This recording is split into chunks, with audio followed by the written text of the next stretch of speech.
नमस्कार दोस्तों, आइए जानते हैं उत्तर प्रदेश की आज की ताजा और बड़ी खबरें। और आप अभी यूपी के किस जिले से इस वीडियो को देख रहे, कमेंट में जरूर बताइए। वही आपने अभी तक वीडियो को लाइक और चैनल को सब्सक्राइब नहीं किया तो फटाफट से कर लीजिए, ताकि यूपी की खबरें सबसे पहले आपको मिले। आज की पहली खबर, मुख्यमंत्री योगी ने बहराइच के मेहसी में माहौल बिगाड़ने की कोशिश करने वालों के खिलाफ सख्त कदम उठाने का आदेश दिया है। उन्होंने अधिकारियों को निर्देशित किया है कि उपद्रवियों की पहचान कर उनके खिलाफ कठोरतम कार्रवाई सुनिश्चित करें। उन्होंने यह भी निर्देश दिया कि प्रतिमा विसर्जन का कार्य बिना किसी रुकावट के जारी रहना चाहिए और धार्मिक संगठनों से संवाद कर समय पर प्रतिमा विसर्जन कराया जाए। सीएम ने जनता को सुरक्षा की गारंटी देते हुए प्रशासन और पुलिस अधिकारियों को घटनास्थल पर मौजूदगी सुनिश्चित करने के आदेश दिए हैं। सीएम ने यह भी कहा कि जिनकी लापरवाही से इस प्रकार की घटना घटित हुई, उनकी पहचान की जाए और उनके खिलाफ भी कार्रवाई की जाए।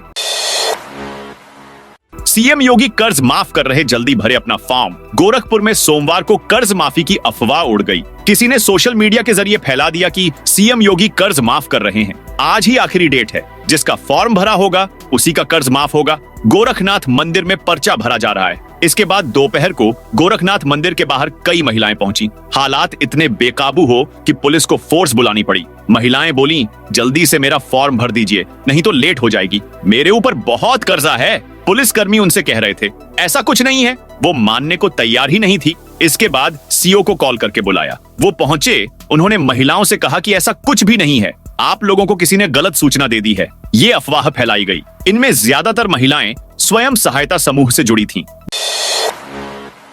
बहराइच हिंसा में मारे गए युवक का किया गया अंतिम संस्कार। बहराइच में रविवार को दुर्गा प्रतिमा विसर्जन के दौरान हुई हिंसा में एक युवक की गोली लगने से मौत के बाद हालात तनावपूर्ण बने हुए हैं। 5000 लोगों ने मेहसी तहसील में शव को लेकर प्रदर्शन किया। इस दौरान शोरूम, अस्पताल और गाड़ियों में आग लगा दी गई। सोमवार को बड़े पैमाना पर हुई हिंसा के बीच इंटरनेट बंद कर दिया गया और बड़ी तादाद में सुरक्षा बल तैनात किए गए।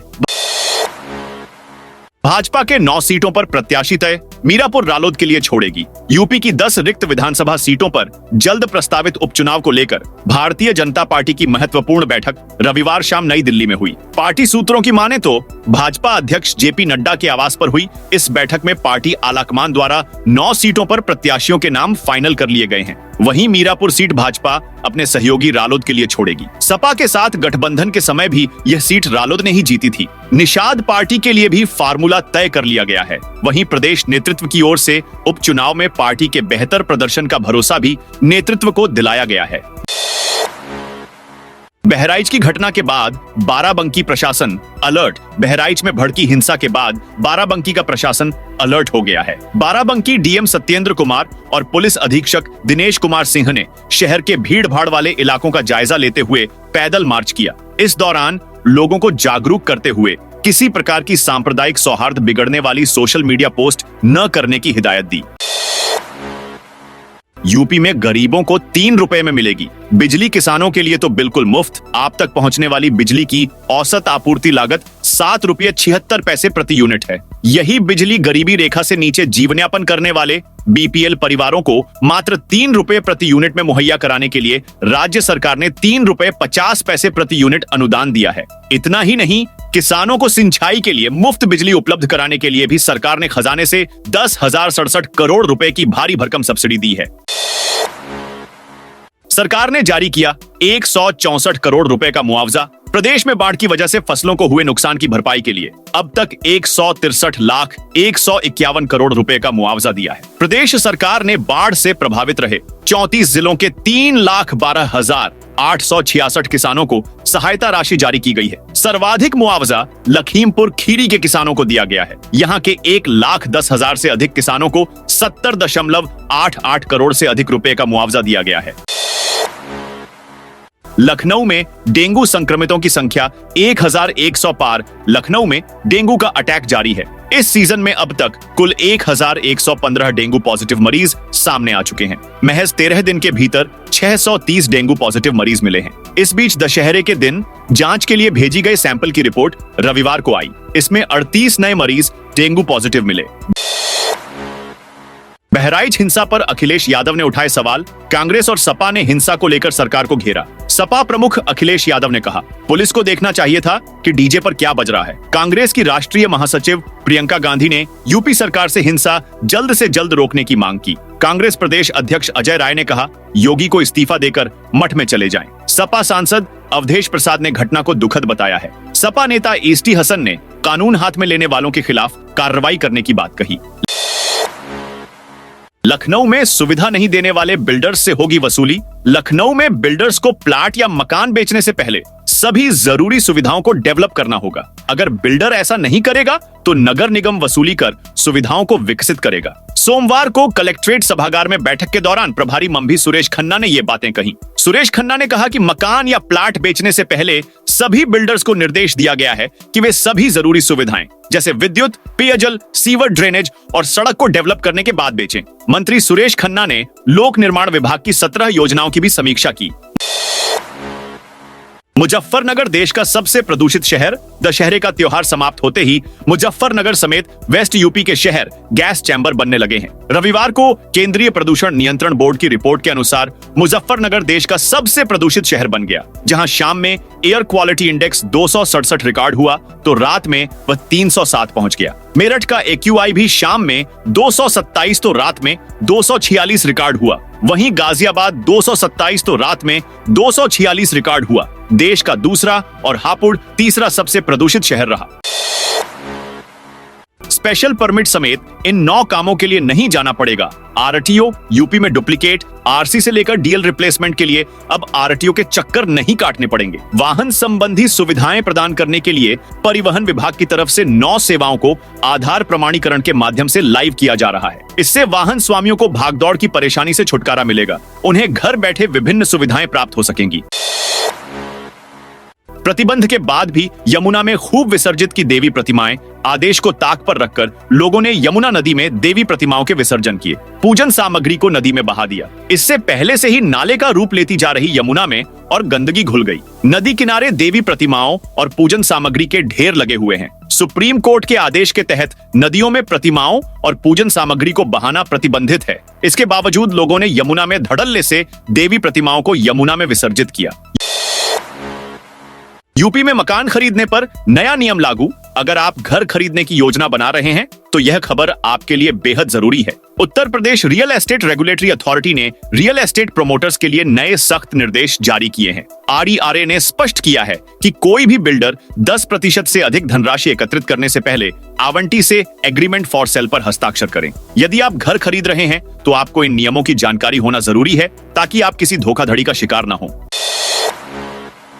सुरेश खन्ना ने लखनऊ में विभिन्न योजनाओं की समीक्षा बैठक। उत्तर प्रदेश के वित्त एवं संसदीय कार्य मंत्री और जनपद लखनऊ के प्रभारी मंत्री सुरेश खन्ना ने जनपद में अनधिकृत रूप से प्लॉटिंग करने वाले बिल्डर्स को भूखंड विक्रय से पूर्व सभी अवस्थापना सुविधाओं विद्युत, पेयजल, सीवर, ड्रेनेज और सड़क को विकसित करने के निर्देश दिए हैं। बैठक में प्रभारी मंत्री ने निर्देश दिया कि सड़कों के निर्माण के समय गैस, वाटर और सीवर पाइपलाइनों से संबंधित विभागों से NOC अवश्य ली जाए, जिससे सड़क निर्माण के बाद बार-बार खुदाई से बचा जा सके। उन्होंने सड़कों के अनुरक्षण का कार्य उसी विभाग से कराने पर भी जोर दिया जिसने सड़क का निर्माण किया हो।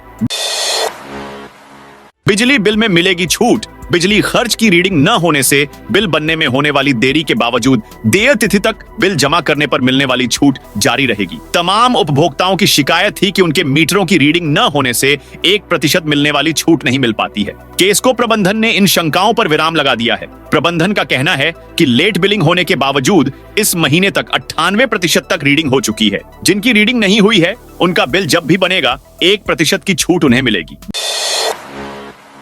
बरेली में बदली ट्रैफिक व्यवस्था किला से कुतुबखाना तक ई-रिक्शा के आवागमन पर अब प्रतिबंध लगा दिया गया है। इस मार्ग पर अब केवल साइकिल, रिक्शा और बाइक को चलने की अनुमति होगी। यातायात पुलिस ने इस फैसले के तहत व्यवस्था की पूरी योजना बना ली है। बाजार में जाम की सबसे बड़ी वजह ई-रिक्शा की बेतहाशा संख्या थी, जिससे व्यापारियों को काफी परेशानी का सामना करना पड़ रहा था। व्यापारियों की इस समस्या को ध्यान में रखते हुए संबंधित अधिकारियों ने इस पर संज्ञान लिया और यातायात व्यवस्था को दुरुस्त करने की पहल की गई। अब बाजार के प्रमुख रास्तों पर ई-रिक्शा के प्रवेश पर सख्ती से रोक लगाई जाएगी।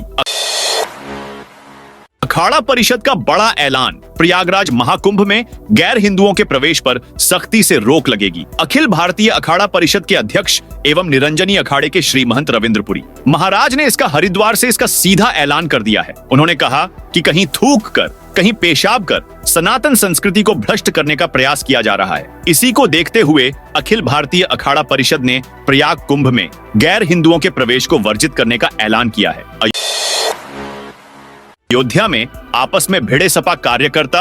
अयोध्या के सर्किट हाउस में रविवार की शाम को समाजवादी पार्टी के प्रदेश अध्यक्ष श्यामलाल पाल को आना था। पार्टी कार्यकर्ता, पदाधिकारी व नेताओं की भीड़ लगी हुई थी। शाम 5 बजे प्रदेश अध्यक्ष को सर्किट हाउस पहुंचना था। प्रदेश अध्यक्ष करीब 2 घंटे विलंब से पहुंचे। प्रदेश अध्यक्ष के उनके आते ही मुलाकात को लेकर कार्यकर्ताओं में इतनी तकरार बढ़ी कि बीच बचाव के लिए स्वयं प्रदेश अध्यक्ष को नाराज कार्यकर्ताओं के बीच आना पड़ा। तब जाकर मामला शांत हुआ। महापंचायत में पहुंचे 92 लोग हिरासत में लिए गए। गाजियाबाद के डासना देवी मंदिर में पुलिस की अनुमति न होने के बावजूद भारी भीड़ मौके पर पहुंची। ऐसे में पुलिस ने 92 लोगों को हिरासत में लिया, जिन्हें रविवार की शाम रिहा कर दिया गया। अधिकारियों के मुताबिक इलाके में धारा 163 लगी है और इसके तहत 5 से ज्यादा लोग एक स्थान पर इकट्ठा नहीं हो सकते।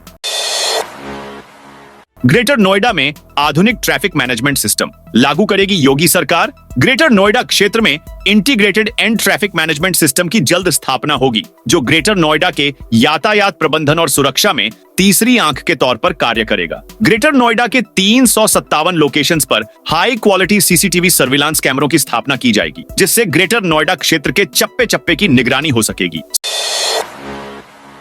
प्रयागराज के 9 रेलवे स्टेशनों का होगा विस्तार। कुंभ मेले में लाखों श्रद्धालुओं के आगमन को ध्यान में रखते हुए प्रयागराज के 9 प्रमुख रेलवे स्टेशनों की क्षमता और सुविधाओं का विस्तार किया जा रहा है। ये स्टेशन हैं प्रयागराज जंक्शन, सूबेदारगंज, नैनी, छिवकी, रामबाग, झूसी, फाफामऊ, प्रयागराज और प्रयागघाट। इन स्टेशनों पर प्लेटफार्मों की संख्या में वृद्धि, वॉशिंग लाइन और यार्ड का नवीनीकरण किया जा रहा है। सूबेदारगंज और झूसी स्टेशनों पर नए प्लेटफार्म का निर्माण भी हो रहा है। बहराइच में हाल ही में हुई हिंसा और तनावपूर्ण माहौल के बाद डिप्टी सीएम केशव प्रसाद मौर्य ने कड़ा रुख अपनाया है। उन्होंने स्पष्ट किया कि उत्तर प्रदेश की शांति और सौहार्द को किसी भी तरह से खतरे में नहीं डाला जाएगा। मौर्य ने यह भी कहा कि दंगाइयों को संरक्षण देने वाले एक बार फिर से सक्रिय हो रहे हैं, लेकिन सरकार और प्रशासन इन पर सख्त नजर रखे हुए हैं। लॉरेंस बिश्नोई गैंग का वेस्ट यूपी में बड़ा नेटवर्क। बाबा सिद्दीकी कांड बाद एक बार फिर चर्चा में आए। गैंगस्टर लॉरेंस बिश्नोई का वेस्ट यूपी में बड़ा नेटवर्क है। यहाँ के रहने वाले कई अपराधी लॉरेंस गैंग के साथ काम करते हैं। साथ ही बाकी राज्यों में वारदात करने के बाद कई अपराधियों ने वेस्ट यूपी में ही पनाह ली थी। इतना ही नहीं, लॉरेंस बिश्नोई के कुछ शूटर के मेरठ के फर्जी पते ही पर पासपोर्ट बनवाए गए। धरना देते देते विधायक ने अचानक करा दी दौड़। महंगी चिकित्सा एवं शिक्षा को लेकर विक्टोरिया पार्क में आंदोलन चला रहे विधायक अतुल प्रधान के धरने का रविवार को चौथे दिन था। विधायक ने रविवार को धरना स्थल पर महिला और पुरुष सीनियर वर्ग की दौड़ करा दी। बुजुर्गों ने भी दौड़ लगाई। प्रतियोगिता विजेताओं को पुरस्कार देकर सम्मानित किया गया। दूसरी ओर आज अतुल प्रधान ने धरना स्थल पर महापंचायत बुलाई है, जिसमें कलेक्ट्रेट कूच और आगे के आंदोलन की रणनीति पर विचार विमर्श कर सर्वसम्मति से निर्णय लिया जाएगा। मेले में बज रहे तेज साउंड के चलते रुकी शख्स की धड़कन। धार्मिक आयोजनों में बज रहे डीजे की आवाज अब लोगों की जिंदगियां छीन रही हैं। शासन की ओर से तय डेसिबल से ज्यादा आवाज में हो रहे ऑर्केस्ट्रा में बज रहे डीजे के चलते मेले में आए एक युवक की जान चली गई। जिम्मेदार मूक दर्शक बन तमाशा देखते रहे। मामला जनपद के बिशनपुरा थाना क्षेत्र के दुधही नगर पंचायत का है। बीती रात डोल मेले का आयोजन हुआ था, जिसमें हो रहे ऑर्केस्ट्रा में तेज धमक के साथ बज रहे डीजे के चलते मेले में मूंगफली बेचने आए युवक के दिल की धड़कन रुक गई। इसके बाद अचानक उसकी धड़कन इस कदर बढ़ी कि वह बेहोश होकर गिर पड़ा। परिजन आनन फानन में उसको मेडिकल कॉलेज गोरखपुर लेकर गए, जहां इलाज के दौरान उसकी मौत हो गई। वेंडरों और लोको पायलट के बीच मारपीट। कुशीनगर एक्सप्रेस के पेंट्री कार में घुसकर सीट पर बैठने को लेकर वेंडरों और लोको पायलट सुनील कुमार का विवाद हो गया। पेंट्री कार के वेंडरों ने मैनेजर के इशारे पर सुनील कुमार को चलती ट्रेन में पीट दिया। सुनील कुमार ने कंट्रोल को मैसेज दिया। कानपुर सेंट्रल पर ट्रेन के आने पर जीआरपी ने मारपीट के आरोपी पेंट्री कार मैनेजर और वेंडर सहित 3 को उतारकर गिरफ्तार कर लिया। इसके बाद शांति भंग के आरोप में मजिस्ट्रेट के समक्ष अदालत में पेश किया और वहां से उन्हें जमानत मिल गई।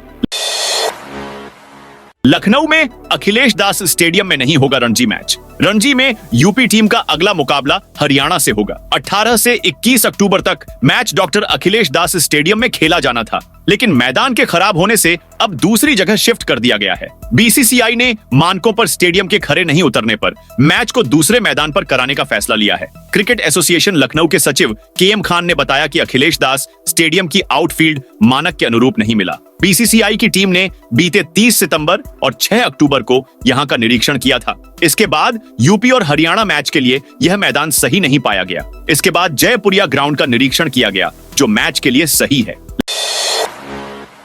लखीमपुर विधायक को पीटने वाले 4 कार्यकर्ता भाजपा से बर्खास्त। लखीमपुर में सदर विधायक योगेश वर्मा को पीटने वाले अवधेश सिंह समेत 4 भाजपा कार्यकर्ताओं को पार्टी से बाहर कर दिया गया है। योगेश वर्मा ने सोमवार को लखनऊ में मुख्यमंत्री योगी आदित्यनाथ से मुलाकात की। उनके साथ 37 विधायक भी थे। विधायक ने आरोपी वकीलों के खिलाफ कार्रवाई न होने पर नाराजगी जताई। सीएम योगी ने विधायक को कार्रवाई का भरोसा दिया। थोड़ी देर बाद भाजपा ने विधायक के साथ मारपीट करने वाले 4 कार्यकर्ताओं को पार्टी से निष्कासित कर दिया।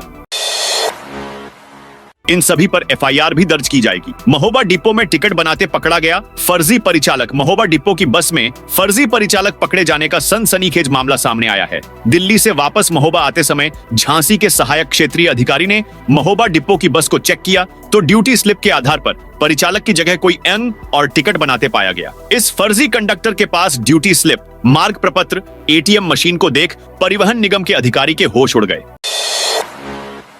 कन्नौज में आगरा लखनऊ एक्सप्रेसवे पर पलटी डबल डेकर बस। कन्नौज में सोमवार की देर शाम आगरा लखनऊ एक्सप्रेसवे पर बिहार से पंजाब जा रही डबल डेकर बस डिवाइडर से टकराकर पलट गई। हादसे में 21 यात्री घायल हो गए। हादसे की सूचना मिलने पर पहुंची पुलिस और प्रशासन की टीम ने घायलों को अस्पताल में भर्ती कराया। क्रेन मंगवाकर बस को सड़क से हटवाकर प्रशासन ने यातायात चालू करा दिया है। 80 करोड़ से सुधरेगी 88 गांवों की सूरत। लखनऊ नगर निगम की सीमा में शामिल 88 गांव के विकास में नगर निगम 80 करोड़ रुपए का बजट खर्च करेगा। इसमें सड़क से लेकर स्ट्रीट लाइट और पीने के पानी की व्यवस्था की जाएगी। विकास कार्यों को चरणबद्ध तरीके से किया जाएगा। नगर निगम की सीमा में 5 साल पहले 88 गांव को शामिल किया गया था। इसमें करीब 7 लाख की आबादी को शामिल किया गया था। मुख्यमंत्री नगर सृजन योजना में अब इन क्षेत्रों का बड़े पैमाने पर विकास किया जाएगा। विकास कार्य करने के लिए नगर निगम की ओर से डिटेल प्रोजेक्ट रिपोर्ट बनाकर शासन को रिपोर्ट दे दी गई है। अब वहां से अनुमति मिलते ही काम शुरू हो जाएगा। बिहार के डिप्टी सीएम ने रामलला के की दर्शन। बिहार के डिप्टी सीएम विजय कुमार सिन्हा आज अयोध्या पहुंचे। यहां उन्होंने हनुमानगढ़ी और रामलला का आशीर्वाद लिया। इस दौरान उन्होंने कहा कि अयोध्या सबसे पवित्र स्थल है। प्रधानमंत्री के हाथों भव्य मंदिर में बाल स्वरूप रामलला विराजमान हुए हैं। राम मंदिर के निर्माण के बाद से पूरे भारत में एक सकारात्मक ऊर्जा का संचार हुआ है।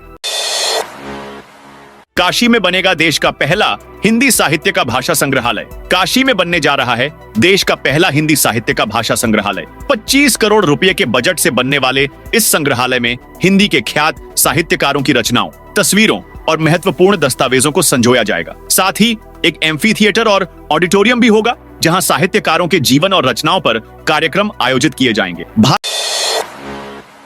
भारत ने कनाडा से अपना राजदूत वापस बुलाया। कनाडा सरकार के भारतीय हाई कमिश्नर संजय कुमार वर्मा को एक मामले में संदिग्ध बताए जाने के बाद भारत ने उन्हें वहां से वापस बुलाने का फैसला किया है। विदेश मंत्रालय ने सोमवार जारी बयान में कहा कि हमें कनाडा की सरकार पर भरोसा नहीं है कि वह उन्हें सुरक्षा दे पाएगी। दरअसल रविवार को कनाडा ने भारत को एक चिट्ठी भेजी थी, जिसमें हाई कमिश्नर और कुछ डिप्लोमेट्स को संदिग्ध बताया था। हालांकि उनसे जुड़े मामले की जानकारी नहीं दी गई थी।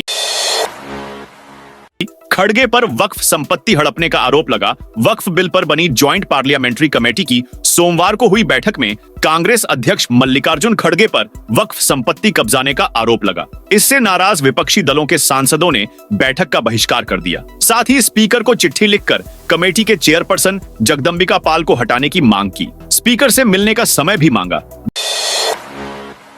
दीपोत्सव समारोह में शामिल होंगे 150 आदिवासी प्रतिनिधि। अयोध्या में योगी सरकार द्वारा आयोजित किए जा रहे 8वें दीपोत्सव समारोह की तैयारियां जोरों पर हैं। प्रशासनिक प्रयासों के अलावा डॉक्टर राम मनोहर लोहिया विश्वविद्यालय ने भी अपना काम तेजी से शुरू कर दिया है। इस साल का दीपोत्सव वाकई खास होने वाला है, जिसमें झारखंड से 150 आदिवासी प्रतिनिधि स्वयंसेवक के तौर पर घाटों पर दीप जलाने के लिए शामिल होंगे। साथियों, ये थी उत्तर प्रदेश की दिन भर की ताजा और बड़ी खबरें।